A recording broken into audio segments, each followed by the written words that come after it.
from Global, leading Britain's conversation. It's 6 p.m. Now, Tonight with Andrew Marr. Good evening to you. How has it happened that the thing which matters most to our future has become the thing we find it hardest to sensibly talk about?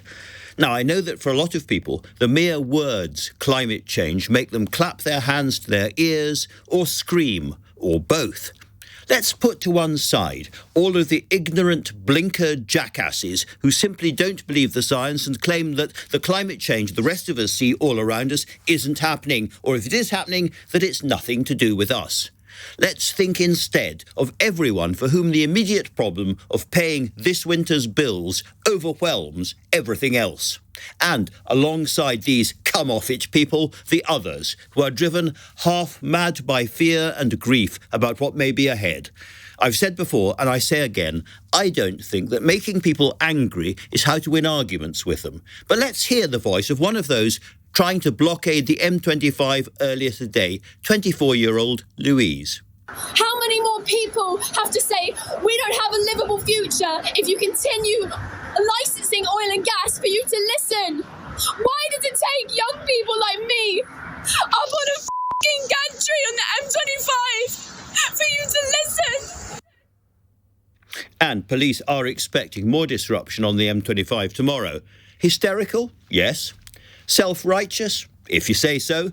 But utterly sincere, and Louise speaks for very large numbers of younger Britons who've grown up scared witless about what global warming will mean for them. If hers was the only popular view, then the politicians meeting at COP27 in Egypt right now would hardly have to take any real decisions at all. But there are other voices. All day, people have been calling LBC about climate change and whether the richer countries, like Britain, should be paying poorer countries to help them deal with its consequences. By the way, if we don't do that, we can hardly be surprised if migrants fleeing those overseas disasters and arriving on our shores aren't any longer numbered in the thousands, but in the tens of thousands and the hundreds of thousands, even millions. Here, meanwhile, are three callers who you can imagine as replying to Louise on the M25. I understand the frustration. I agree with the mission. However, it's just the tactics that are used that is the thing that's annoying, and it's dividing people and feeding into the government's plan in, arresting these people. If you really want to make a difference, and this goes out to Louise if she's listening, and this goes to, Just Stop Oil, protest at Parliament Square. Go to the Houses of Parliament. When you're making the lives of ordinary people a living hell, it divides people. This net zero carbon is insane.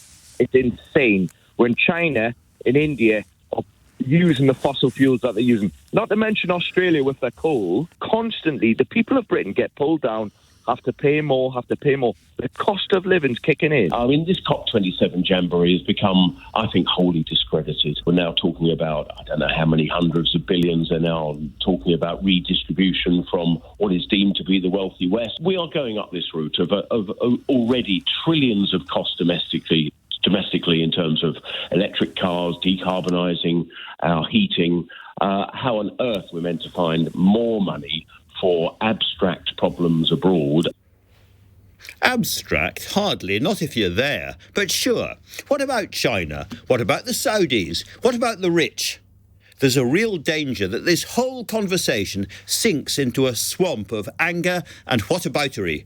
Can our leaders do better than that? Well, right now, Rishi Sunak is in Egypt trying something which may be impossible. He's trying to do deals which would satisfy Louise on her M25 gantry and those callers on their mobiles. But in a democracy, protest, however inflamed, must always end in negotiation. So what do you think when you heard that protester? Text me on 84850 or email marr@lbc.co.uk and I'll read some of your messages out a little bit later.